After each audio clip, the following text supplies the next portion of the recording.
নমস্কার। আজকের সেতু সঞ্চার একটু অন্যরকম ভাবে করব। আজকে আমি একা কুম্ভ। তো দেখা যাক কতটা রক্ষা করতে পারি সেতু সঞ্চারের এই দুর্গকে।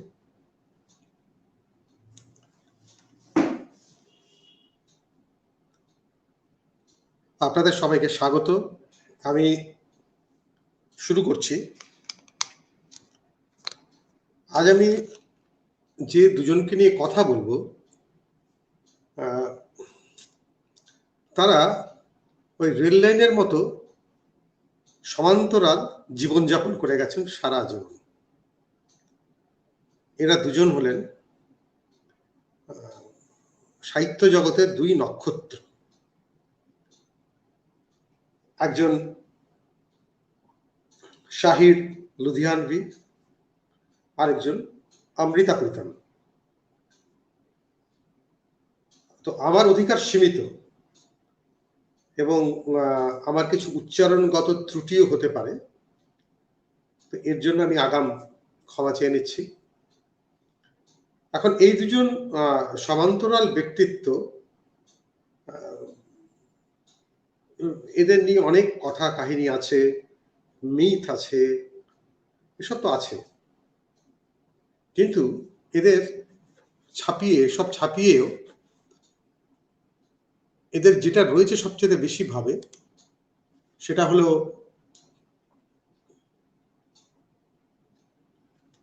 এদের সাহিত্য সৃষ্টি। দুজনেই স্বক্ষেত্রে প্রচন্ডভাবে সৃজনশীল ছিলেন। এই সৃজনশীলতার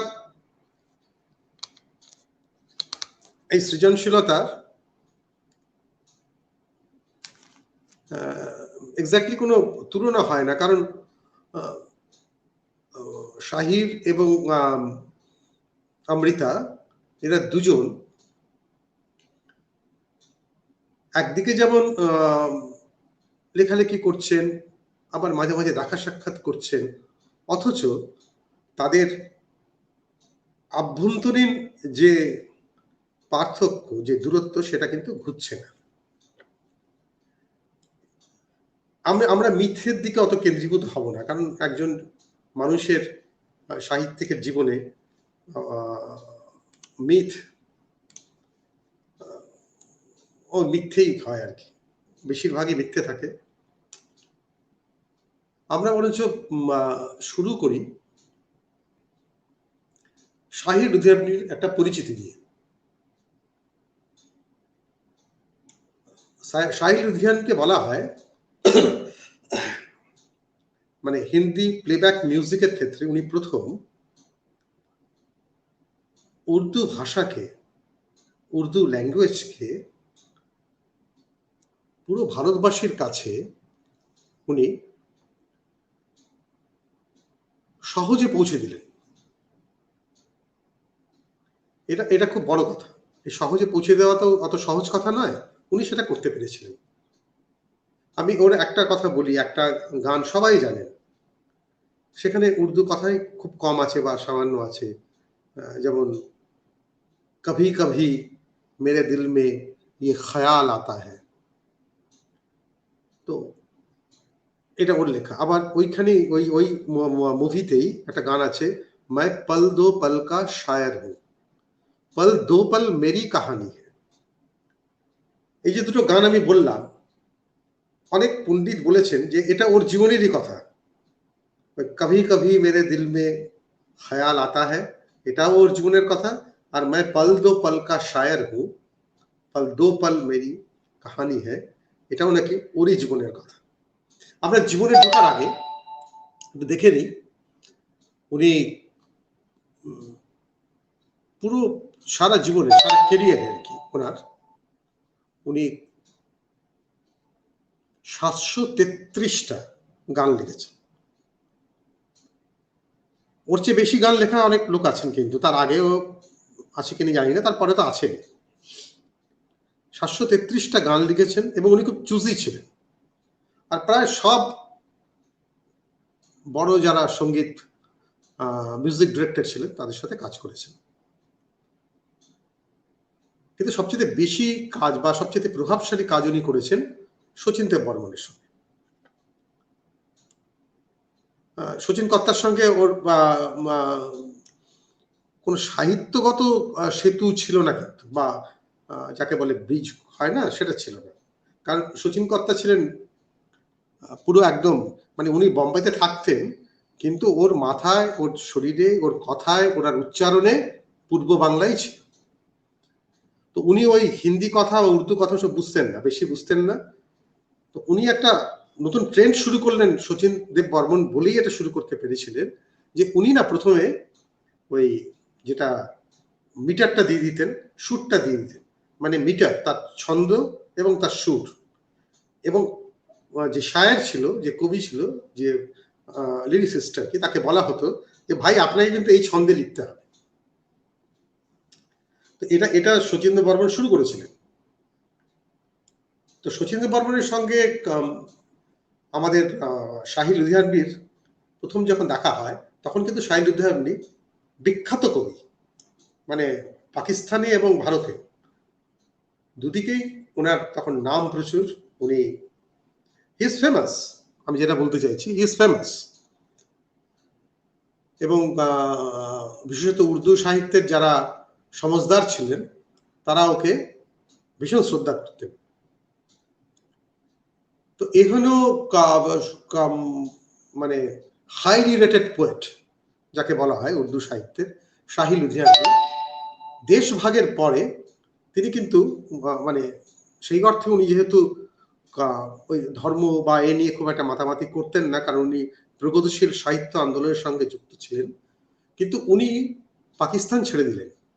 উনি মুসলিম হওয়া সত্ত্বেও উনি ভারতবর্ষকে বেছে নিলেন নিজের দেশ হিসেবে, এবং এখানে উনি সাহিত্য সৃষ্টি করতে লাগলেন।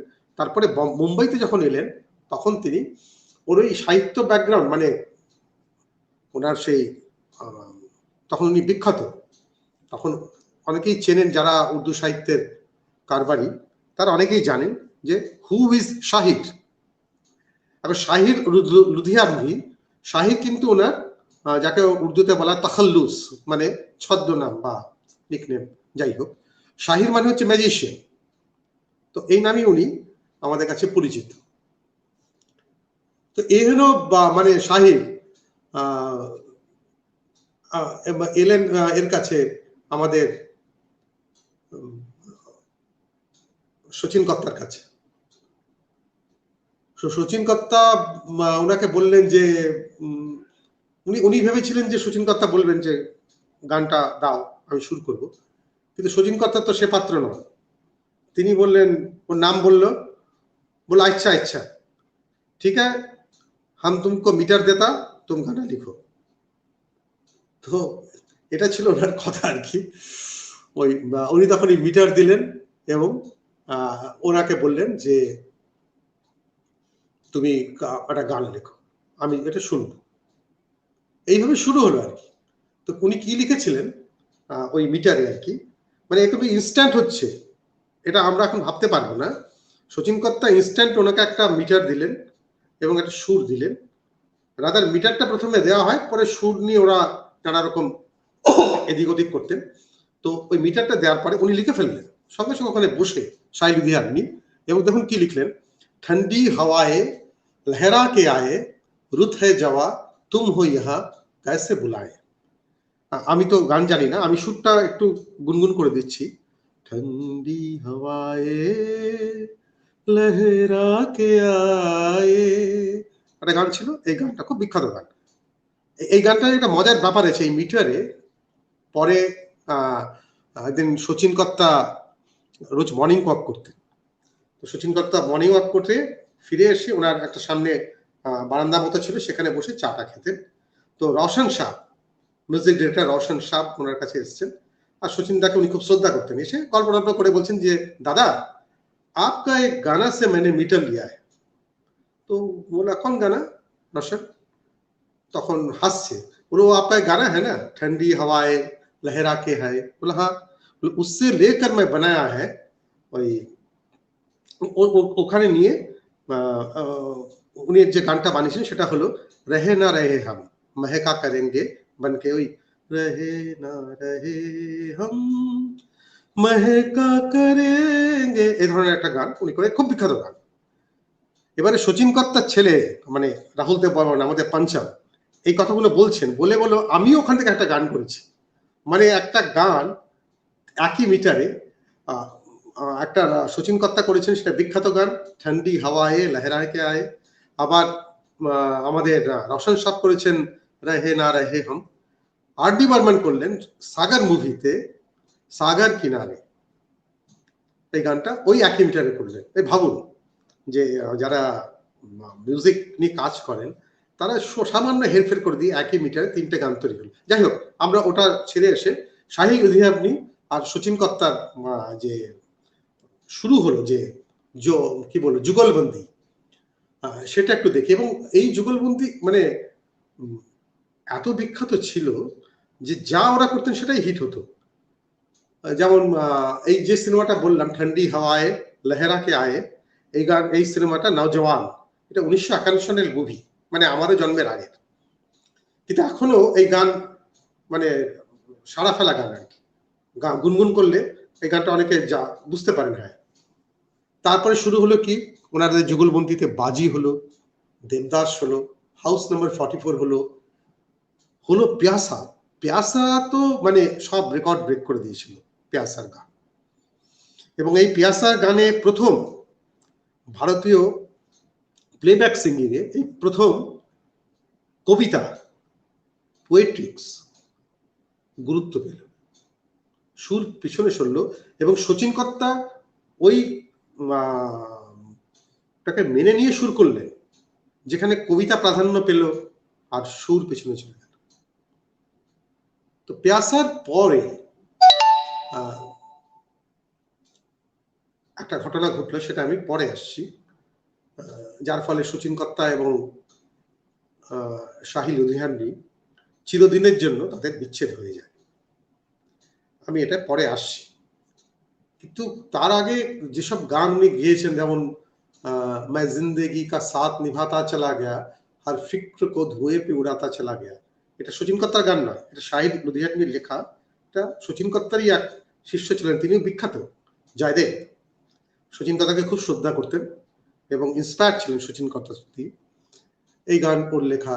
আর বাজি, এটা শচীন কর্তার সুর, তদবীর সে বিগড়ি হুই তসবীর বানা দে, এই গানটা। বা দেবদাসের গান, এই যে মানে একদম ওই আওয়াধি যে শব্দ, আমাদের আওয়াধের যে হিন্দি ভাষা, কোনো উর্দু নেই। আন মিলো সাম সবরে ব্রজ মে अकेली রাধে খই খই সিরে, এও শাহী লুধিয়ানভির লেখা, কোনো উর্দু নেই, একদম আওয়াধি ভাষায় লেখা। এবং উনি আওয়াধি ভাষায় আরো অসাধারণ সব নিজস্ব কবিতাও তার আছে। তো এই শাহী লুধিয়ানভি এবং অমৃতা প্রীতম কিভাবে দেখা হলো তাদের,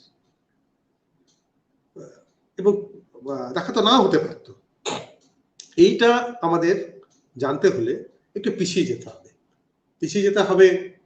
কারণ ওই সময়টা, যে সময়টার কথা আমি বলছি, সেই সময়টা একটা ভারতবর্ষের স্বাধীনতা সংগ্রাম চলছে। হ্যাঁ, ভারতের রাজনৈতিক উত্তাপ ঘনীভূত হচ্ছে, বড় বড় রাজনৈতিক নেতা আসছেন, এবং খালি শান্তিপূর্ণ আন্দোলন হচ্ছে তাও নয়, বিভিন্ন যাকে বলা হয় সশস্ত্র সংগ্রাম স্বাধীনতার, সেটাও শুরু হচ্ছে বা হতে চলেছে।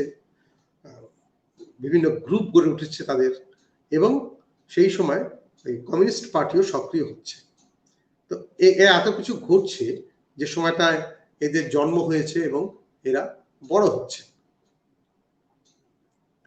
তো একদিন কি হয়, মানুষের জীবনের একটা আসে না যে একটা সময় সে হয়তো অনেক সম্পদশালী, অনেক বৃত্তের মধ্যে সে বড় হচ্ছে, তার কোনো সংকট নেই। হঠাৎ সে আবিষ্কার করে যে তার কিছু নেই, হি ইজ রুইন্ড। এবং এটা যদি তার একদম ছোটবেলায় হয় তখন কি মর্মান্তিক অভিজ্ঞতা হয়।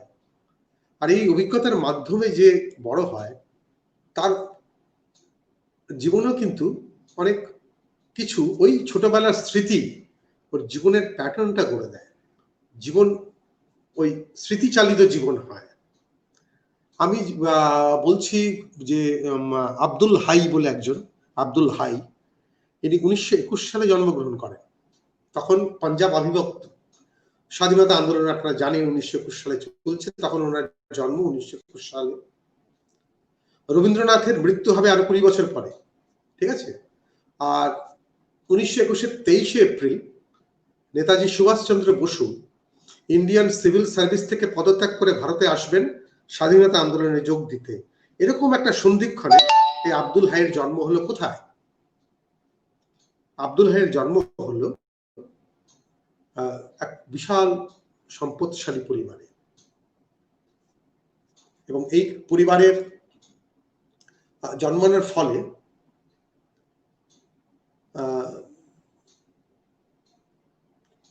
আব্দুল হাইয়ের অভাববোধ যাকে বলে, শিশু রূপোর চামচ দিয়ে জন্মেছেন তো সেটা ছিল না। কারণ তার আব্দুল হাইয়ের বাবা মোহাম্মদ আব্দুল জমিদার ছিলেন। আব্দুল হাই যখন বয়স 13 বছর তখন ওই তার বাবা মোহাম্মদ আব্দুল আবার নিকাহ করলেন, এবং নিকাহ করার পরে মা মানে ওনার স্ত্রী, প্রথম স্ত্রী যিনি প্রথম, উনি সর্দার বেগম সেই সময় দাঁড়িয়ে সিদ্ধান্ত নিলেন যে তিনি স্বামীর সঙ্গে থাকবেন না। অসম্ভব তেজস্বী মহিলা ছিলেন। আপনারা নিশ্চয়ই বুঝতে পারছেন এই আব্দুল হাইকে। আব্দুল হাই হলো আমাদের শাহির লুধিয়ানবি। আমি আগেই বলেছি যে শাহির নামটি উনি নেন তাখাল্লুস হিসাবে বা নিক নেম, পেন নেম হিসাবে, এবং লুধিয়ানবি কারণ লুধিয়ানাতে ওদের ওরা পারিবারিকভাবে ছিলেন আর কি লুধিয়ানাতে।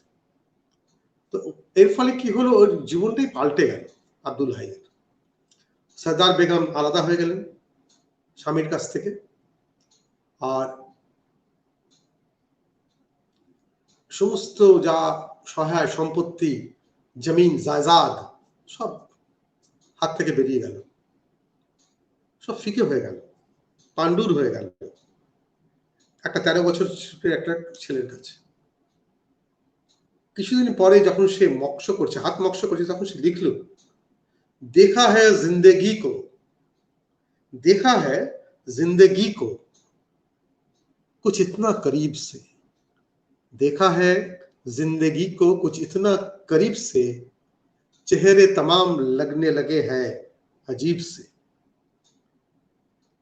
এইসব লিখছেন তিনি একদম বয়সের সন্ধিক্ষণ, 17-18 বছর বয়সে। দেখা है जिंदगी को कुछ इतना करीब से, चेहरे तमाम लगने लगे हैं अजीब से। আশা করি এটা আমার অনুবাদ করতে হবে না, সবাই বুঝতে পারছেন যে আমি জীবনকে এতটা কাছ থেকে দেখেছি একটা 17-18 বছর ছেলে, যে তার সবকিছু আজীব মনে হচ্ছে, আজব মনে হচ্ছে। এবারে একজন একটি মেয়ের গল্প বলি। আপনারা জানেন সে মেয়েটি কে? অমৃতা প্রীতম। অমৃতা প্রীতম শাহিরের চেয়ে 2 বছর আগেই পৃথিবীতে এসেছিলেন, এবং তারও জীবনে যা কিছু ঘটেছিল সেটা খুব একটা সহজ ছিল না। এই যে শৈশব, আমি বলছিলাম না যে শৈশব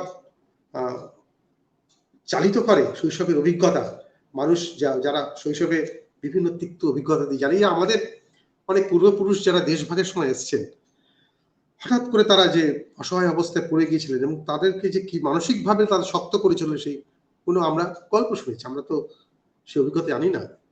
এরাও কিন্তু এই পাঞ্জাবের মানুষজনও কিন্তু দেশভাগ দেখেছেন কাছ থেকে। এরা দুজনেই পাঞ্জাবি ছিলেন, উনি পাঞ্জাবি মুসলিম ছিলেন, ইনি শিখ পাঞ্জাবি ছিলেন অমৃতা প্রীতম। এরাও দেশভাগ দেখেছেন এবং এই পাঞ্জাব আর বাংলার মানুষকে দেশভাগ কুড়ে কুড়ে খেয়েছে। অদ্ভুত ব্যাপার, এরা কেউ সাম্প্রদায়িক হননি, কেউ কোনো ধর্মকে কখনো আক্রমণ করেননি। তারা জানতেন যে তারা অসহায়, তাদের বলি দেওয়া হয়েছে রাজনীতি আঙ্গিনায়, এবং রাজনৈতিক নেতারা তাদেরকে, এই সাধারণ মানুষকে পাঞ্জাব ভাগ করে আর বাংলা ভাগ করে নিজেদের আখের গুছিয়ে নিয়েছে ওই সময়। আমি রাজনৈতিক কথায় যাচ্ছি না, আমার সেটা উদ্দেশ্য নয়। তো আমি যেটা বলছিলাম, অমৃতা প্রীতমের জন্ম হয় 31শে অগস্ট 1919 সালে পাঞ্জাবের গুজরানওয়ালায়, পাঞ্জাবের একটা জায়গা গুজরানওয়ালা, সেখানে জন্ম হয়। তো আর আমাদের শাহির উদয়ানবীর জন্ম হয় 1921 সালে। তো শাহির ইচ্ছে অমৃতা 2 বছরের বড় ছিল। অমৃতার ক্ষেত্রে একটা ব্লেসিং এটা ছিল যে অমৃতার বাবা ছিলেন কবি এবং ফকির স্বভাবের মানুষ। ফকিরি মানে ওনার জীবনযাপন ছিল ফকিরদের দ্বারা, যেমন আমাদের বাউল আছে বাউল ফকির, সেরকম উনি একটু দার্শনিক ধরনের মানুষ ছিলেন। আচ্ছা, ইতিমধ্যে প্রথম বিশ্বযুদ্ধ ঘটে গেছে, আপনারা সবাই জানেন। প্রথম বিশ্বযুদ্ধের পরে পৃথিবী কিন্তু পাল্টে গেছে। এটা এই সময় দাঁড়িয়ে আমরা বুঝতে পারবো না, কিন্তু আপনারা ভাবুন যে পৃথিবীর শ্রেষ্ঠ সাম্রাজ্যগুলো ধসে পড়ছে, ভেঙে যাচ্ছে প্রথম বিশ্বযুদ্ধের পরে। যেমন অটোমান সাম্রাজ্য, তুরস্কের শেষ, কামাল পাশা উঠে এসছে। রাশিয়াতে জার সাম্রাজ্য শেষ, লেনিনের নেতৃত্বে বলশেভিক বিপ্লব হচ্ছে। অস্ট্রিয়া, হাঙ্গারি এবং জার্মানির রাজতন্ত্র শেষ, নিশ্চিহ্ন হয়ে যাচ্ছে। প্রথম সমাজবাদী রাষ্ট্র গড়ে উঠছে সোভিয়েত ইউনিয়ন ওই সময়। আবার এই শিশুকন্যা, যার এই সময় জন্ম হলো 1919 সালে, সেই যখন 1940-এর দশকে পৌঁছবে, তখন সে আর একটা ভয়াবহ যুদ্ধ দেখবে, দুজনে, শাহিরও দেখবে, এও দেখবে। সেটা দ্বিতীয় বিশ্বযুদ্ধ দেখবে। ফ্যাসিবাদ এবং সারা দুনিয়ার যে রাজনৈতিক সমীকরণ, সেটাকে এরা পাল্টে যেতে দেখবে।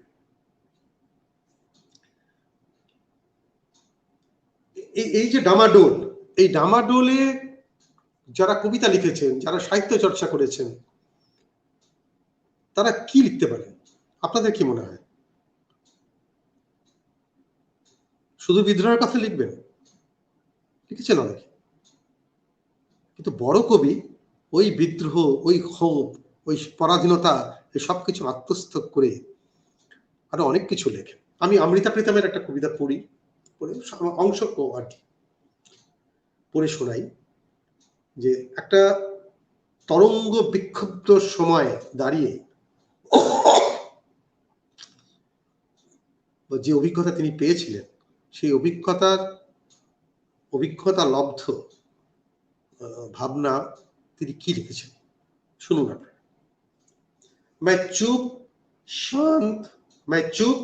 शांत और अडोल खड़ी थी, मैं चुप शांत और अडोल खड़ी थी, सिर्फ पास बहते समंदर में तूफान था, सिर्फ पास बहते समंदर में तूफान था, फिर समंदर को खुदा जाने क्या ख्याल आया, फिर समंदर को खुदा जाने क्या ख्याल आया, उसने तूफान की एक पोटली सी बांधी, उसने तूफान की एक पोटली सी बांधी, मेरे हाथों में थमाई, उसने तूफान की एक पोटली सी बांधी, मेरे हाथों में थमाई, और हंसकर कुछ दूर हो गया।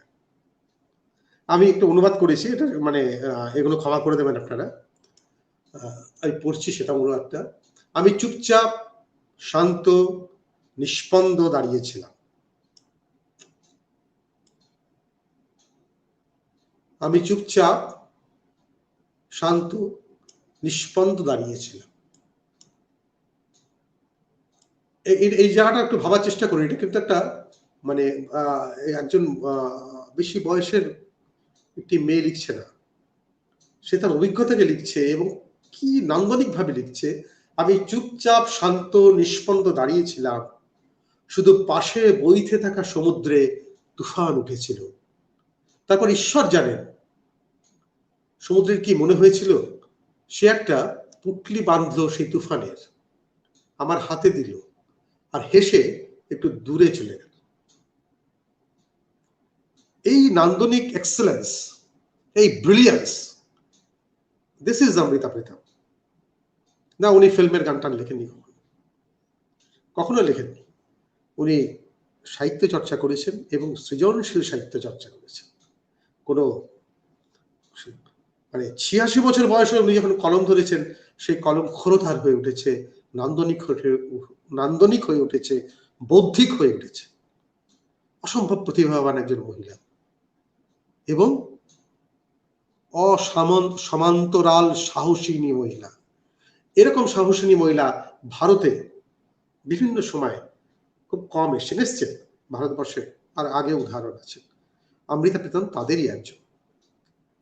এই খুব রেয়ার কোয়ালিটি, এটা হয় না সাধারণত। কারণ পুরুষই, আমি পুরুষ মহিলা পার্থক্য করছি না, যে পুরুষ মহিলা নির্বিশেষে যখন সংকট আসে, যখন কোনো ক্রাইসিস আসে, তখন সবাই নীরব হয়ে যায়। খুব বজ্র নির্ঘোষে কথা বলা পুরুষও কেমন কুকড়ে যায়। আমরা দেখেছি হিটলারের সময়, আমরা দেখেছি আমাদের এখানে যখন ইমার্জেন্সি হয়েছিল, আমরা দেখেছি যখন সাম্প্রদায়িক দাঙ্গা হয়, আমরা দেখেছি যখন একটা মেয়েকে রেপ করা হয়, তখন সবাই কেমন নীরবতা পালন করেন এবং ওটা আমরা সহ্য করে নিই। প্রতিবাদ হয়, কিছু মোমবাতি জ্বালানো হয়, সব হয়, কিন্তু আমাদের মানসিকতায় সেটা গেঁথে যায়। আমরা অমৃতা প্রীতম হতে পারি না, সেটা আমি যেটা বলতে চাইছি। অমৃতা প্রীতমের জন্ম তো আপনি আগে বললাম, তো দুজনের দেখা হলো কোথায়? এই আমি পরে আছে, এটা খুব মানে মজার গল্প আছে। কিন্তু অমৃতা খুব ছোটবেলাতেই, যাকে বলে জীবনের গরল চেখে নেওয়া না, সেটা চেখে নিয়েছিলেন।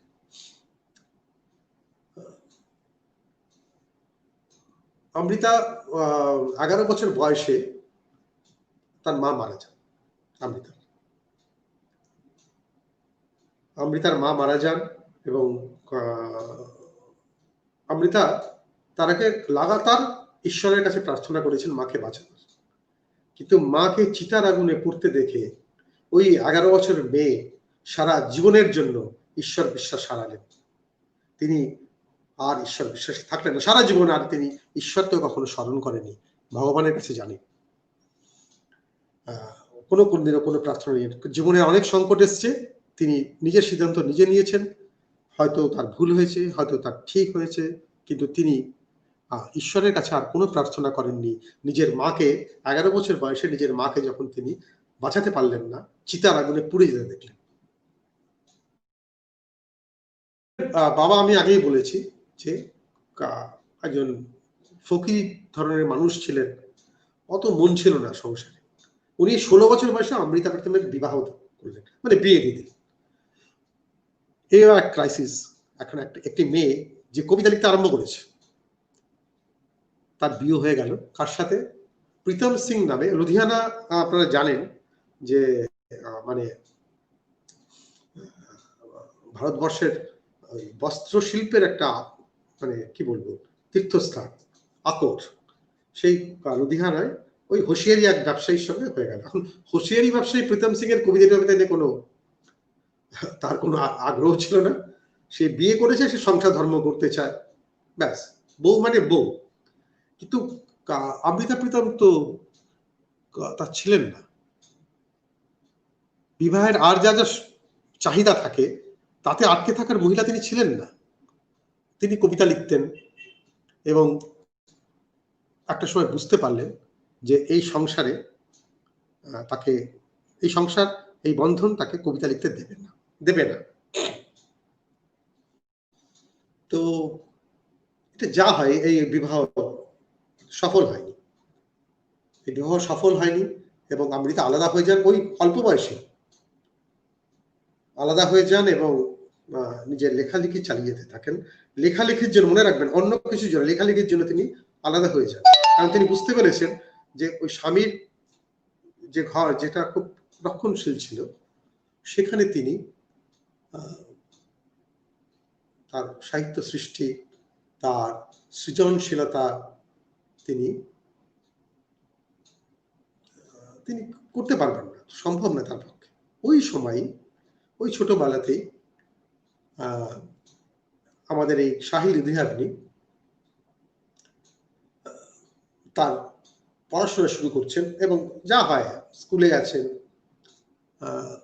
কলেজে গেছেন এবং লুধিয়ানাতেই কলেজে ভর্তি হয়েছেন এবং তিনিও কবিতা লিখছেন, শায়ের। আর যেহেতু তিনি বামপন্থী আন্দোলনের সঙ্গে, বামপন্থী ছাত্র আন্দোলনের সঙ্গে যুক্ত হয়ে গেছেন, তার কবিতা তখন আগুন ঝরছে, মানে যাকে বলে আগ্নেয় কবিতা আর কি, সেটা হচ্ছে। এবং মানুষ মানে তিনি তাকেই তুলতে পারতেন তার কবিতা দিয়ে। এই শাহী লুধিয়ানভি 20 বছর বয়সে তার প্রথম বই বেরোয়, তালখিয়া।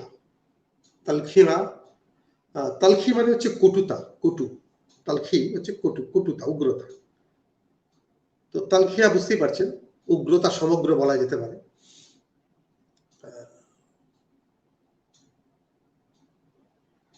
তো তিনি তখন ওই কলেজে পড়া অবস্থায় বামপন্থী ছাত্র আন্দোলনে যুক্ত যখন হচ্ছেন, তখন তার সামনে কাকে কবি হিসেবে পেলেন? ফায়েজ আহমেদ ফায়েজ, লেজেন্ড। এবং তিনি ফায়েজ বামপন্থী ছিলেন ওই সময়, এবং ফায়েজের কবিতা তাকে প্রভাবিত করলো। পেলেন সাজ্জাদ জাহিরকে, তিনিও একজন লেজেন্ড ছিলেন। আমি তাদের কথা পরে আসছি। কিন্তু ওই বয়সে, একদম অল্প বয়সে, মানে ভাবুন আমাদের সুকান্তর বয়সে তখন, সুকান্ত যেভাবে মানে আমাদের অসামান্য সব বৈপ্লবিক কবিতা দিয়েছেন, ওই বয়সে শাহী লুধিয়ানভিও তার তাকলিয়াতে লিখছেন, अंधेरी शब में भी तामीरे आशियां न रुके, अंधेरी शब में भी तामीरे आशियां न रुके, नहीं तो चिराग तो क्या वक्त तो चमकती है, नहीं तो चिराग तो क्या वक्त तो चमकती है, आप दौलत का तराजू में दिलों को तौले, आप दौलत का तराजू में दिलों को तौले, हम मोहब्बत से मोहब्बत को सिला देते हैं, हम मोहब्बत से मोहब्बत को सिला देते हैं। আমি একটা অনুবাদ করেছি, এই অনুবাদগুলো আপনারা সিরিয়াসলি নেবেন না, আমার অক্ষম অনুবাদ। ঘন সঘন রাত্রি তো কি বাসা বুনে যায় পাখিরা, ঘন সঘন রাত্রি তো কি বাসা বুনে যায় পাখিরা, প্রদীপ জ্বলেনি তাতে কি বিদ্যুৎ চমকাচ্ছে, প্রদীপ জ্বলেনি তাতে কি বিদ্যুৎ চমকাচ্ছে, তুমি ওজন করছো হৃদয় কেমন অর্থের বিনিময়ে, তুমি ওজন করছো হৃদয় কেমন অর্থের বিনিময়ে, আর আমি ভালোবাসা দিয়ে দিচ্ছি তাকে যে ভালোবাসাটুকু দিচ্ছে। এটা অনুবাদ আমার, এটা মানে যে অরিজিনাল যে শের তার কাছে এটা কিছু নয়।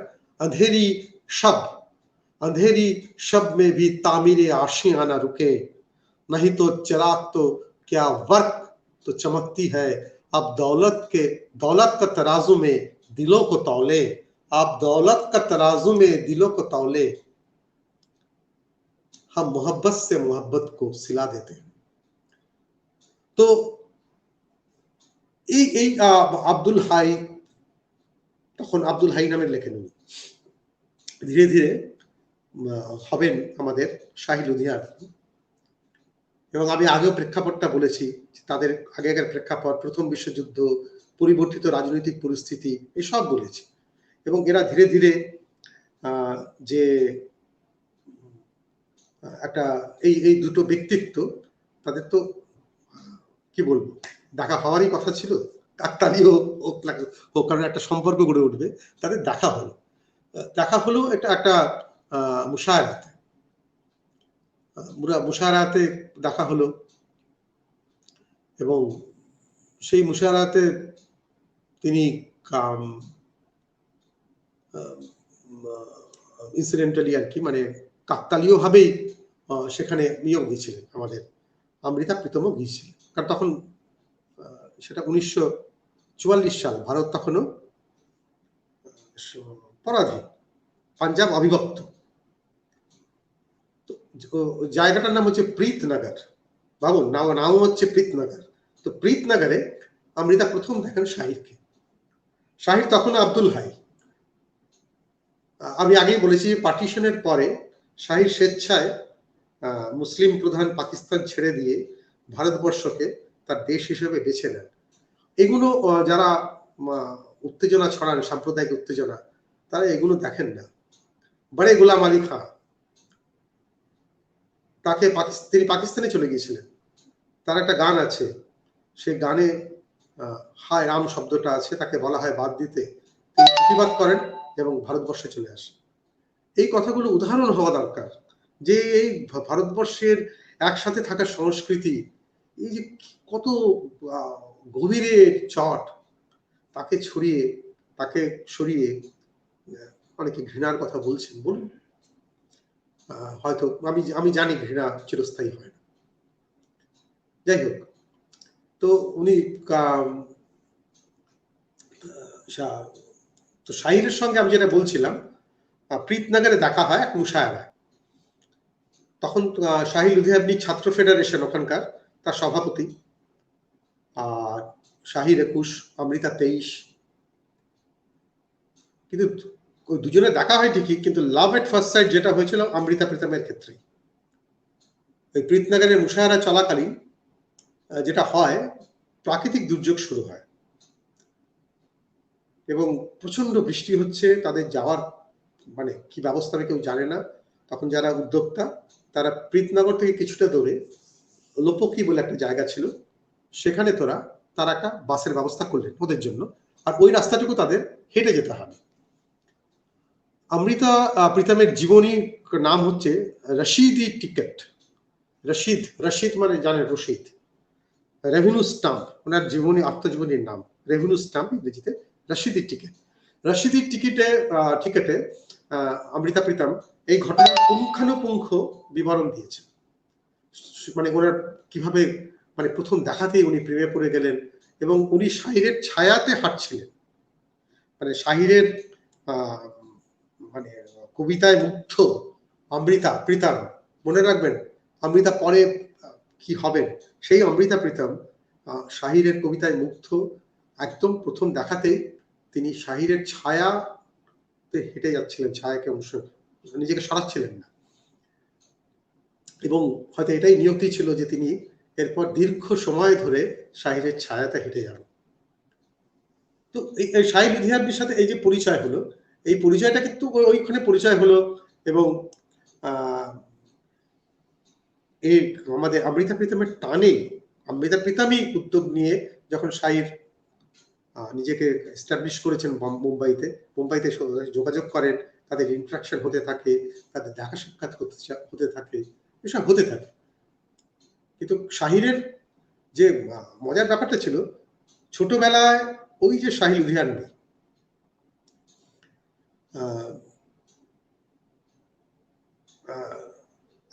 আমি একটা বললাম যে 13 বছর বয়সে ওনার বাবা দ্বিতীয়বার বিয়ে করেন এবং ওর মা ওই সর্দার বেগম তাকে নিয়ে বেরিয়ে আসে এবং অসম্ভব কষ্ট ওই মহিলা করে ছেলেকে প্রতিপালিত করেন।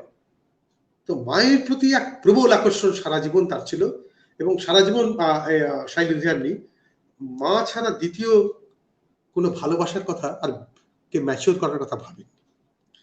আর তার মানে জীবনীকার কথা বারবার বলেছেন যে মাকে বাদ দিয়ে উনি ভাবতে পারতেন না, এবং ফলত ওর মধ্যে একটা অদ্ভুত পার্সোনালিটি গ্রো করেছিল। একদিকে উনি বিপ্লবী ছিলেন, সাধারণ মানুষের দুঃখ কষ্ট মিটিং মিছিল এসবে যেতেন। অন্যদিকে ছিলেন একদম মানে ভীষণভাবে একজন রোম্যান্টিক কবি, একদম হার্ডকোর রোম্যান্টিসিজম ছিল। অন্যদিকে উনি ভালোবাসতেন, প্রেমে পড়তেন। এবং বলে রাখি, অমৃতা প্রীতমই শুধু এক প্রেম ছিল না, উনি একটু প্রেমে পড়তে ভালোবাসতেন, কিন্তু উনি ভিতর থেকে চাইতেন এই প্রেম যেন সফল না হয়, এবং তিনি নিজেকে অত্যাচারিত করতেন ওই বিরহে, এবং তিনি বিশ্বাস করতেন এর ফলে তার শ্রেষ্ঠ রোমান্টিক কবিতাগুলো লেখা হয়। তো এটা কিন্তু মানে দেখা গেছে যখনই তিনি ক্রাইসিসে গেছেন তখন তিনি তার শ্রেষ্ঠ রোমান্টিক কবিতাগুলো লিখেছেন। এমন নয় যে অমৃতা প্রীতমের সঙ্গে ওর খুব কথা হতো, অদ্ভুত ব্যাপার।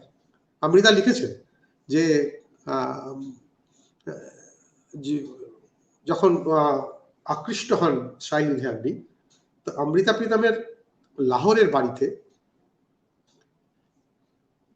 এখানে আসার আগে ওদের তো পরিচয় হয়েছিল বিয়েতে, কি বলে প্রীতনগরে। তো এটা পরে শাহী লুধিয়ানভি কনফার্ম করেন যে ওর ভালো লেগেছিল। সেই ভালো লাগাটা প্রথম জানায় বম্বেতে, মুম্বাইতে আমাদের অমৃতা, সে অনেক পরে। কিন্তু কিন্তু ওই ভালো লাগার ক্ষেত্রে যে এতটা সময় চলে গেল জানাতে, সেটা শাহীরের চারিত্রিক বৈশিষ্ট্যের জন্য হয়েছে। শাহীর নাকি ওই লাহোরে অমৃতা প্রীতমের বাড়িতে একটা বাড়ির নিচে একটা পান দোকান ছিল, সেখানে এসে উনি দাঁড়িয়ে থাকতেন, যদি একবার দেখা যায়। তো এটা পরে উনি বলেছেন, এবং রশিদির টিকেট যে আত্মজীবনী, সেখানে অমৃতাটা লিখেছেন এই ঘটনা। তো ওরা যখন দেখা হতো তখন কথা বলতেন, অমৃতা প্রীতম বলতেন, শোনাতেন, এবং অদ্ভুতভাবে আমাদের শাহী লুধিয়ানভি কোনো প্রতিক্রিয়া জানাতেন না, চুপচাপ থাকতেন। অমৃতা প্রীতম চাইতেন যে একটা রিয়াকশন হোক, একটা প্রতিক্রিয়া আসুক, কিন্তু শাহী চুপচাপ থাকতেন, কিছু বলতেন না। আর হয়তো কোনো কফি হাউসে বসেছেন, কফি খাচ্ছেন। আর শাহী লুধিয়ানভি ছিলেন চেন স্মোকার, প্রচুর সিগারেট খেতেন। আর সেখানে ওরা মুখোমুখি বসে আছেন, কফি খাচ্ছেন, শাহীর একের পর এক সিগারেট খাচ্ছেন, অমৃতা প্রীতম কিছু শোনাচ্ছেন, শাহীর একটা কথা বলছেন না, সিগারেটটা খাওয়া সিগারেট রেখে দিয়ে চলে যাচ্ছেন, এবং সেই সিগারেট অমৃতা তুলে নিয়ে খাচ্ছেন এবং শাহীরের স্পর্শ অনুভব করছেন। এটা অমৃতা প্রীতম নিজেই লিখেছেন। এবং অমৃতা প্রীতমের একটা বিখ্যাত কবিতাও আছে সিগারেট নিয়ে। আমি একটু চেষ্টা করছি এটা শোনাবার, কারণ সিগারেটটা মনে হয় ওনার অবসেশন হয়ে গেছে। তো আমি এটার অনুবাদটা শুনিয়ে দিই। অমৃতা প্রীতমের কবিতার নাম সিগারেট। এই কথাগুলো আগুনের, যা তুমি বলেছিলে। এই কথাগুলো আগুনের, যা তুমি বলেছিলে। আর এই জীবন থেকে নেওয়া সিগারেট, যা তুমি কখনো জ্বালিয়েছিলে।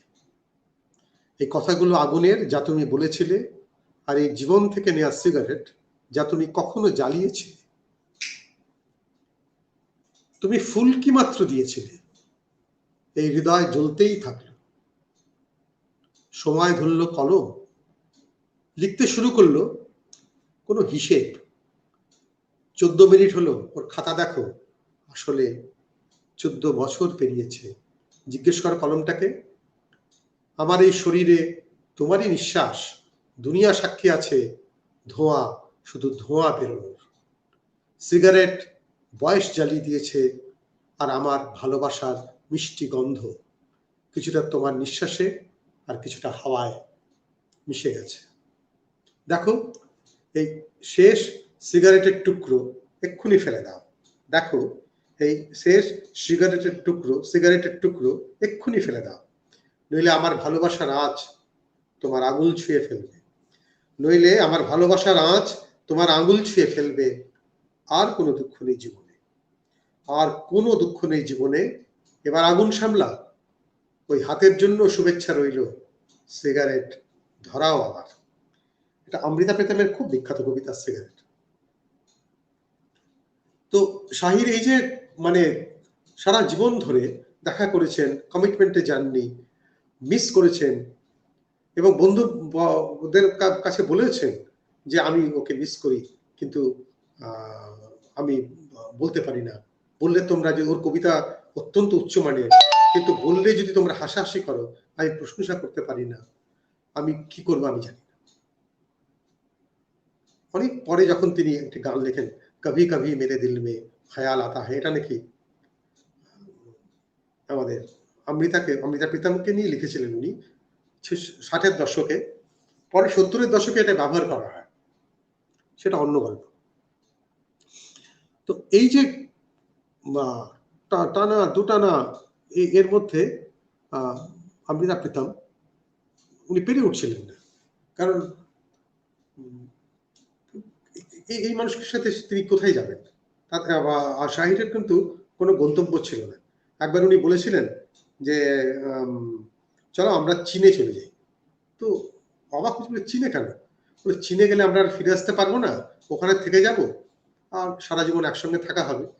মানে ওই একসঙ্গে থাকার জন্য উনি চীনে যেতে চাইছেন, সেটাও উনি যেতে পারতেন না, কারণ মায়ের প্রতি তার অসম্ভব টান।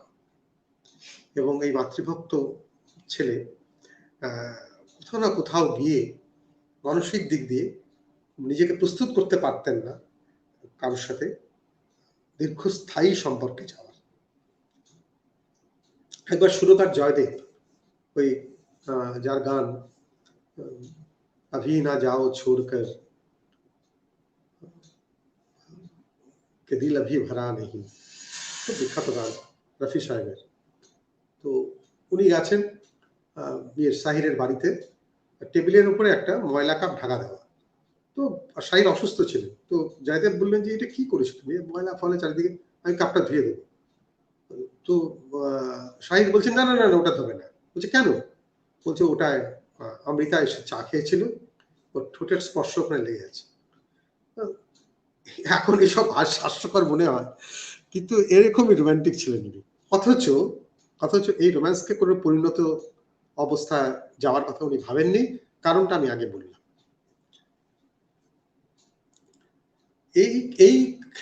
এক্ষেত্রে মানে কিছু করার ছিল না অমৃতা প্রীতমের, কারণ অমৃতা প্রীতম ভীষণ শক্তিশালী মহিলা ছিলেন, মনের জোর ছিল এবং তিনি অসম্ভব ভালোবাসতেন। তার অসংখ্য চিঠি আছে যেখানে তিনি বলছেন মেরা শায়ার মেরা দেবতা, একথা লিখেছিলেন।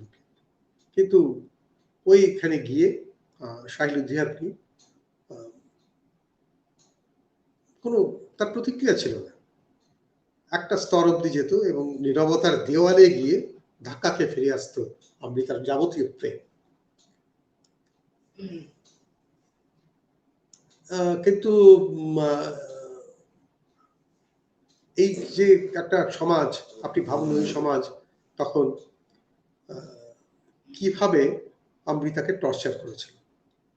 তার নামে নানা কুৎসা রটানো হতো তাকে এবং শাহিরকে জড়িয়ে, এবং তিনি কেয়ার করতেন না। She didn't care. Such a bold and brave lady, তিনি এসব কেয়ার করেননি।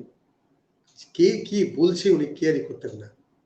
উনি একদিকে সাহিত্য সৃষ্টি করে যাচ্ছিলেন, আরেকদিকে ভালোবাসার জন্য পাগলের মতো ভালোবাসছিলেন শাহিল উদ্দিয়ার। কিন্তু শাহিরের মধ্যে আমি আগেই বলেছি একটা কোথাও গিয়ে একটা রিজেকশন ছিল। এই ঘটনা আপনারা সবাই জানেন, যারা অমৃতা প্রীতমের জীবনী জানেন তারা সবাই জানেন যে অমৃতা প্রীতম জীবনে আরেকটি প্রেম আসে, একজন পেইন্টার ইমরোজ। তো ইমরোজ সঙ্গে ওর বয়সে প্রায় অর্ধেক, এবং সারা জীবন উনি লিভ টুগেদার করেছিলেন ওই সময় দাঁড়িয়ে, এবং ভালোবাসতে পেরেছিলেন আবার, এবং সারা জীবন ইমরোজের সঙ্গেই কাটিয়েছেন। রাজনীতি টিকেটে তিনি লিখেছিলেন যে ইমরোজ আমার জীবনে মুক্তি নিয়ে এসেছে। এই কথাটা খুব ইম্পর্টেন্ট। উনি ওখানে প্রেমের বন্ধনে বন্দী ছিলেন শাহিরের, সেখানে কোনো মুক্ত আবহাওয়া ছিল না, একতরফা প্রেম, এবং সেখান থেকে শাহির ওকে ফিরিয়ে দিত এবং বিরহের কবিতা লিখত। সেখান থেকে ইমরোজের কাছে উনি পেলেন মুক্তি। এমন দিন গেছে যে ইমরোজ ডাবল ক্যারি করছেন, মানে পেছনে বসে আছেন মোটরসাইকেলে, বাইকে আমাদের অমৃতা, আর ইমরোজের পিঠে লিখছেন শাহির শাহির, মানে উনি বলতে পারছেন না তখন। এবং তারপর মনে হলো আরে এই পিঠটা তো ইমরোজের। উনি বললেন तुमको क्या खराब लगा, मैं शाहिर लिख रही थी, শাহির শাহির লিখ রही थी। তো ইমরোজ একটা বিখ্যাত উত্তর দিয়েছিলেন, মানে বিখ্যাত বলবো এই জন্য আপনাদেরও মনে হবে এই কথাটা বিখ্যাত হওয়া উচিত, যে तुमको लिखने की आदत है আর मुझे सहने की। অনেক বড় কথা। তো আমি এই এই জায়গাটা শেষ করলাম এই জন্য যে আমি এবারে ওদের সাহিত্য অংশটা ঢুকবো, কারণ সময় শেষ হয়ে আসছে। আর এই ঘটনার যখন ঘটছে, একটা স্টেলমেটের আগে যখন ইমরোজ জীবনে আসেনি, শাহির উত্তর দিচ্ছেন না, একদিন শাহিরের একটা গান শুনে অমৃতা ঠিক করলো যে মুম্বাই যাবে এবং আবার দেখা করবে। এবং তখনই খবর পেল যে সুধা মালহোত্রা, একজন গায়িকা, ওই সময় খুব অসাধারণ গায়িকা ছিলেন এবং কাগজ সমস্ত মিডিয়াতে লিখেছে, সুধা মালহোত্রা হচ্ছে শাহিরের জীবনের নতুন প্রেম। এবং এখন শাহির ওখানেই, মানে হি ইজ এনগেজড উইথ সুধা। এবং ঘটনাটা যে সুধার সমস্ত গান ওই সময় উনি লিখতেন, সুপারিশ করতেন, এবং সুধার ক্ষেত্রেও তাই হয়েছিল। আলটিমেটলি মানে একটা রিলেশনশিপ গ্রো করেনি এবং সুধা চলে এসেছিলেন বিয়ের পরে। এবং সুধা মালহোত্রা খুব বিখ্যাত হয়েছিলেন অল্প সময়, ছোটবেলা থেকে উনি গান গাইতেন, এবং বিয়ের পরে আর তিনি গানটি সঙ্গীত ছেড়ে দিয়েছিলেন। ওই সুধা মালহোত্রার ওইটা দেখে এমন ধাক্কা খান মানে আমাদের অমৃতা, উনি সিদ্ধান্ত নেন যে আর কোনো সম্পর্ক উনি রাখবেন না। এবং এরপর যেটা হয়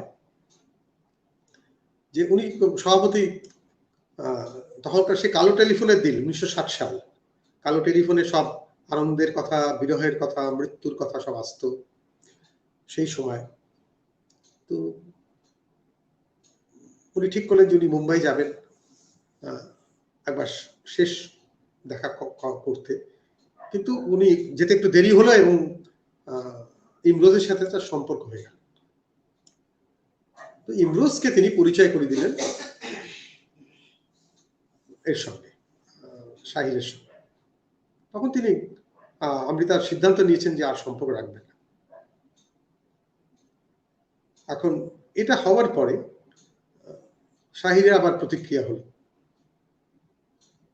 এখন সেই সময় এটা বলা হয় যে একটি গান উনি লিখেছিলেন, সেই গানটা এই বিচ্ছিন্নতা অবস্থাতে লেখা, যখন তিনি একটা এলিয়েনেটেড অবস্থায়, বিচ্ছিন্ন অবস্থায় ছিলেন, প্রচন্ড বিরহের অবস্থায় ছিলেন, তখন লেখা। আবার অনেকে বলেন যে না, এই লেখাটা সুধা মালহোত্রার সাথে সম্পর্কের যে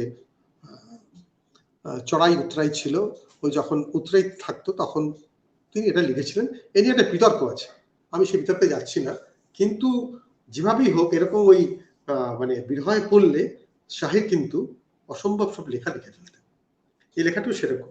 লেখাটি হলো, গানটি আপনারা সবাই শুনেছেন, ওই যে চলো একবার फिर से अजनबी बन जाए हम दोनों, चलो एक बार फिर से, चलो एक बार फिर से अजनबी बन जाए हम दोनों, ना मैं तुमसे कोई उम्मीद रखूं दिल नवाजी की, ना मैं तुमसे कोई उम्मीद रखूं दिल नवाजी की, न तुम मेरी तरफ देखो गलत अंदाज नजरों से, चलो एक बार फिर से अजनबी बन जाए हम दोनों, न मेरी दिल की धड़कन लड़खड़ाए मेरी बातों से,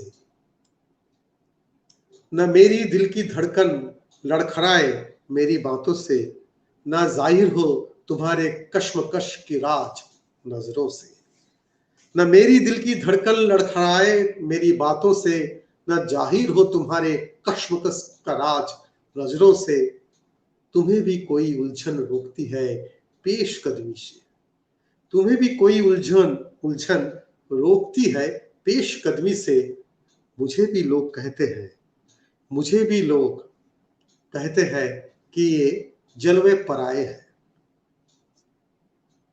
मेरे हमराह भी रुसवाइयां है मेरी माजी की, मेरे हमराह भी रुसवाइयां है मेरी माजी की। तुम्हारे साथ भी गुजरी हुई रातों के साये हैं। तारुफ रोग हो, तारुफ रोग हो जाए तो उसका भूलना बेहतर, तारुफ रोग हो जाए तो उसका भूलना बेहतर। ताल्लुक बोझ बन जाए तो उसका तोड़ना अच्छा, तारुफ रोग हो जाए तो उसको भूलना बेहतर, ताल्लुक बोझ बन जाए तो उसको तोड़ना बेहतर, सॉरी तोड़ना अच्छा। वो अफसाना जिसे अंजाम तक लाना ना हो मुमकिन, वो अफसाना जिसे अंजाम तक लाना ना हो मुमकिन, उसे एक खूबसूरत मोड़ देकर छोड़ना अच्छा, उसे एक खूबसूरत मोड़ देकर छोड़ना अच्छा। আমি একটা আমার একটা অনুবাদ আছে পড়ি, আর ক্ষমা চেয়ে নেই আর কি। চলো হয়ে যাই আরো একবার, চলো হয়ে যাই আরো একবার অজানা আমরা পরস্পরের। না, আমি শুনবো না ভালোবাসবার কথা অযথা কখনো তোমার মুখে। তুমি আর চোখে দেখবে না আর, তুমি আর চোখে দেখবে না আর, ফিরে দেখবে না তরুণ আমাকে। আমার হৃদয় টলে উঠবে না শুধুমাত্র এই কথার কথায়। ঝামেলা প্রবণ হবে না তোমার নিঘুড়কালীন অবাক দেখা। তুমিও চাইছো আমাকে, শুধু আমাকে বিভ্রমের আঁচে। আমার যা কিছু অন্য কারো, এই কথা কিন্তু অনেকে বলছে। সঙ্গী আমার ফেলে আসা এই আমাকে নিয়ে কি যে বিব্রত, অথচ সঙ্গে কেবলই চলেছে ফেলে আসা ছায়া গভীর রাতের। দুটো মন অসুখী যখন, দুটো মন অসুখী যখন, মন নিয়ে কি করবে বলো? কত দূর যাবে ভাঙা মন নিয়ে, কত দূর যাবে ভাঙা মন নিয়ে? অসুখ যখন অপরিমেয়, শেষ নেই যে গল্পের, শেষ নেই যে গল্পের কোনো, তাকে টেনে আর কি বা হবে? সুন্দর কোনো বাঁকের প্রশ্নে, সুন্দর কোনো বাঁকের প্রশ্নে তাকে রাখা যাক, ছেড়ে দেয়া যাক। চলো হয়ে যাই আরো একবার অজানা আমরা পরস্পরের। चलो एक बार फिर से अजनबी बन जाए हम दोनों, न मैं तुमसे कोई उम्मीद रखूं दिल नवाजी की, न तुम मेरी तरफ देखो गलत अंदाज नजरों से। এই লেখাটা উনি লিখলেন এবং এই লেখা এক বিখ্যাত গান হয়েছে এবং এখনো অব্দি এটাকে অন্যতম শ্রেষ্ঠ বিরহের কবিতা হিসেবে ধরা। এই সম্পর্কে যা আমরা জানি, যেটুকু জানি ওনার গান সম্পর্কে, ওনার বিখ্যাত গান সব আছে। পরে উনি এসডি বর্মনের সাথে যখন ওনার ছাড়াছাড়ি হয়ে যায় শাইল উদ্দিয়ামনি, তখন তিনি অন্যান্য যারা সঙ্গীত পরিচালক তাদের সাথে কাজ করেছেন, নওশাদ সাহেব, খায়াম সাহেব, ওপি নাইয়ার, সবার সাথে কাজ করেছেন।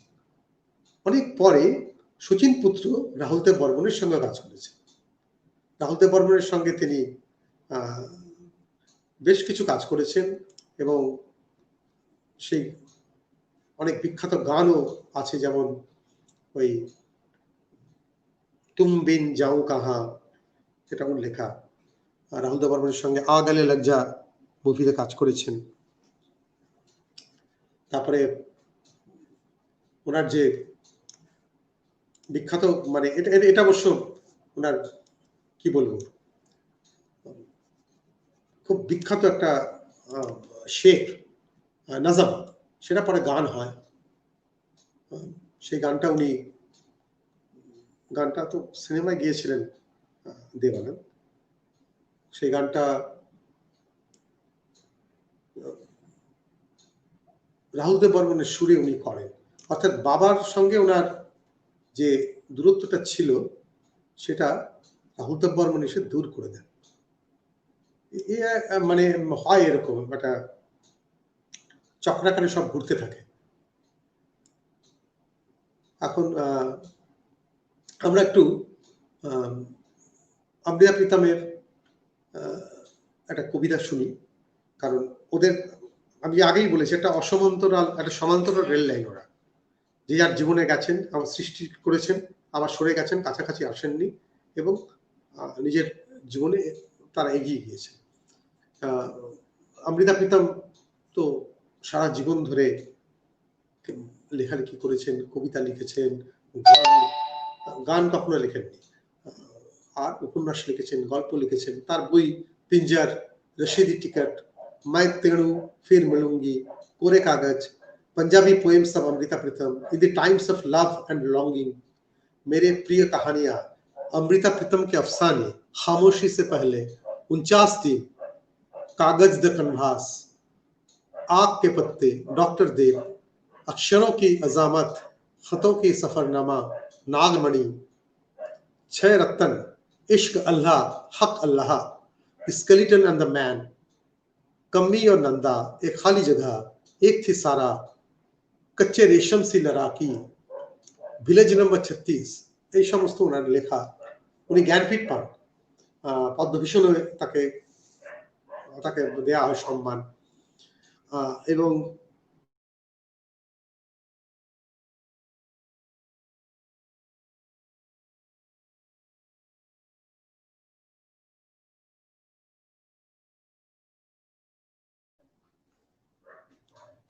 এর একটি কবিতা আমরা পড়ব, আমি একটা শোনাচ্ছি আপনাদের, কারণ সময় এখন কম, আমি শেষ করে দেবো। কুফর কবিতার নাম, কুফর। প্রথমে আমি ওনার হিন্দিটা পড়ি, তারপরে বাংলায় আসবো। कुफ्र, आज हमने एक दुनिया बेची, आज हमने एक दुनिया बेची और एक दिन खरीद लिया। मैंने कुफ्र की बात की, आज हमने एक दुनिया बेची और एक दिन खरीद लिया। मैंने कुफ्र की बात की, सपनों का एक थान बुना था, सपनों का एक थान बुना था, एक गज कपड़ा फाड़ लिया और उम्र की चोली सिल ली।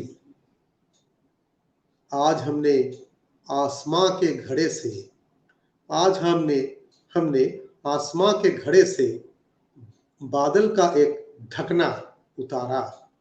आज हमने आसमां के घड़े से बादल का एक ढकना उतारा और एक घूंट चांदनी पी ली, और एक घूंट चांदनी पी ली। ये जो एक घड़ी मैंने मौत से उधार लिया, गीतों से उसका दाम चुका देंगे। ये जो एक घड़ी मैंने मौत से उधार लिया, गीतों से उसका दाम चुका देंगे। বাংলাটা শুনে নিন। অবিশ্বাস্য, আজ আমি একটা দুনিয়া বেচে দিলাম আর কিনে নিলাম একটা দিন। আমি এই অবিশ্বাস্য কথাটাই বলছি। স্বপ্নের এক থান কাপড় থেকে আমি এক গজ কাপড় ছিঁড়ে, স্বপ্নের এক থান কাপড় থেকে আমি এক গজ কাপড় ছিঁড়ে সেলাই করলাম জীবনভরের চলি। আজ আমি আকাশের ঘড়া থেকে একটা ঢাকনা নামিয়ে এক ঢোক চাঁদনি পান করলাম বা জ্যোৎস্না পান করলাম। এই যে একটা মুহূর্ত আমি ধার নিলাম মৃত্যুর থেকে, এই যে একটা মুহূর্ত আমি ধার নিলাম মৃত্যুর থেকে, তার দাম আমি গানে গানে মিটিয়ে দেব, তার দাম আমি গানে গানে মিটিয়ে দেব। তো এই এরকমই অসামান্য সব সৃষ্টি ওনার ছিল। আমরা এবারে একটু শাহিল লুধিয়ানের সৃষ্টির দিকে নজর দিই, কারণ আমি আগেই বলেছি একটা স্বল্প সময় এই দুই অসামান্য ব্যক্তিত্বকে ধরা সম্ভব নয়। আর আমি তো কি বলবো, নগণ্য একজন মানুষ, তবুও চেষ্টা করছি। আমি শাহিরের যে বইগুলো আছে সেগুলো আগেই বলেছি, তাখলিয়া 20 বছর বয়সের বই, আরো আছে আও কুছ খাব বুনে, বাচ্চে মন কে সচ্চে, এটা বাচ্চাদের জন্য, শিশুদের জন্য উনি বই লিখেছিলেন। গাতা যায় বনজারা কুল্লিয়তে সাহির মুখসর ফরহান তলমিহত মুস্তলিহত परछाइया तखलिया तन्हाइया। শাহিরের অনেকটা সময় গেছে ফরমাইশি ফিল্মি গান লিখে। জানিয়ে শাহির ওকে পেট চালাতে হতো, খুব সন্তুষ্ট ছিলেন না, কিন্তু উনি যাকে বলে উমদা উমদা শায়ের, মানে অত্যন্ত উচ্চমানের শায়ের ছিলেন। আমরা তার একটা লেখা পড়ি।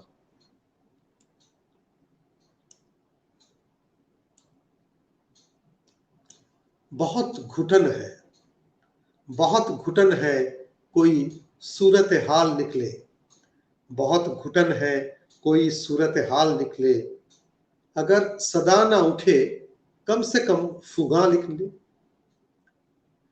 এটা আপনাদের যাতে সাহায্য হয় আমি এই দু লাইন করেই অনুবাদ করে দিচ্ছি।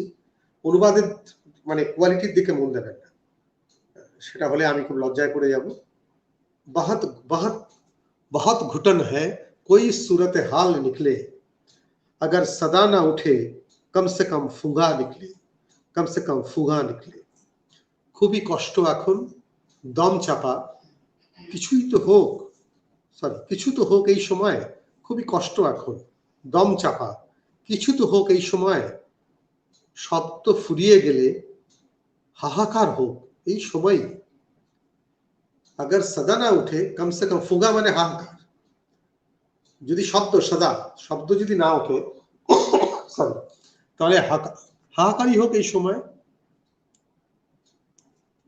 আমার একটু জল পান করতে হবে, সরি।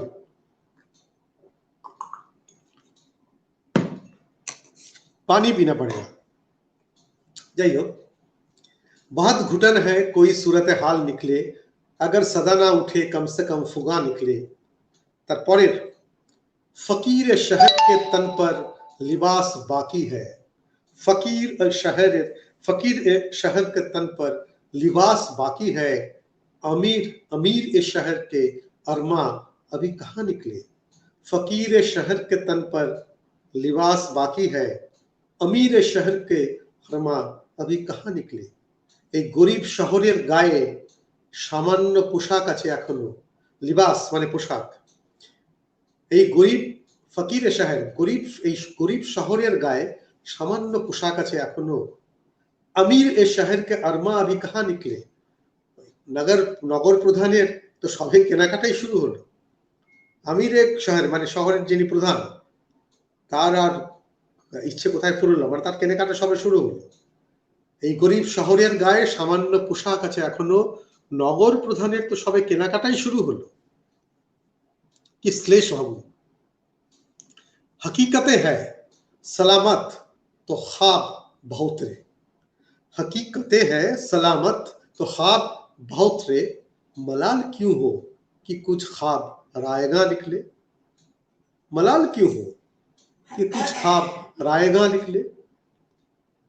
সত্যিরা যদি ঠিক মতো থাকে, সত্যিরা যদি ঠিক মতো থাকে, স্বপ্ন তখনই অজস্র হয়। সত্যিরা যদি ঠিক মতো থাকে, স্বপ্ন তখনই অজস্র হয়, দুঃখ কেন স্বপ্নে যদি বা ভেজাল থাকে। হকিকতে, হকিকতে মানে ঘটনা, সত্য। হকিকতে হ্যায় সালামত তো খ্বাব বহুত হয়, তখন খ্বাব অনেক হয়, বহুত হয় যদি সত্যি ঠিকঠাক থাকে। আর মালাল কিউ হয়, দুঃখ কেন, মালাল তো তোমার অভিযোগ কেন, মালাল কিউ হো कि कुछ ख्वाब रायगा निकले, যদি স্বপ্নেই ভেজাল থাকে। रायगा माने भेजाल, मिलावट। उधर भी खाक उड़ी है इधर, सॉरी उधर भी खाक उड़ी है इधर भी खाक उड़ी, उधर भी खाक उड़ी है इधर भी खाक उड़ी, जहां जहां से बाहरों का कारवां निकले।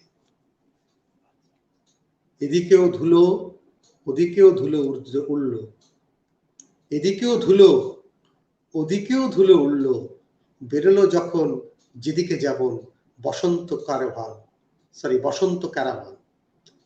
তাহলে ওখানে উধার ভি খাক উড়ি ইধার ভি খাক, উধার ভি খাক উড়ি হ্যায় ইধার ভি খাক উড়ি, ওখানেও ধুলো উড়লো এখানেও ধুলো উড়ছে। যখন জাহা জাহা সে বাহারও কা কারবা, এই বাহারও কা কারবা এটা একটু ব্যঙ্গাত্মক, মানে যেখান থেকে বসন্তের ক্যারাভান বেরোলো সমস্ত জায়গাতে তখন ধুলো উঠছে। তারপরের শেষ দুটি লাইন উনি বলছেন, सितम के दौर में हम अहले दिल ही काम आए, सितम के दौर में हम अहले दिल ही काम आए, जबा पे नाच थी जिसको वो बेजबा निकली। এই আতঙ্ক আর ভয়ের সময় ভালোবাসা ছাড়া মুখ কে খুলবে? আর যারা ছিল কথার রাজা আর আশব্দ নেই, তারা চুপচাপ, কি যে চুপচাপ। सितम के दौर पे हम अहले दिल ही काम आए, জবাব পে নাচ থি জিসকো ও বেজবা নিকলে। তাহলে এই সিতমকে দৌড় মানে এই অত্যাচারের যে দৌড়, এই আতঙ্কের দৌড়ে যে সময় চলছে, সেখানে একমাত্র যারা ভালোবাসে তারাই ঠিক থাকে, আর যারা জবাবে, যারা কথার রাজা, যারা মুখে রাজা বাদশা মারত, তারা সব নিশ্চুপ হয়ে গেছে, বেজবা নিকলে।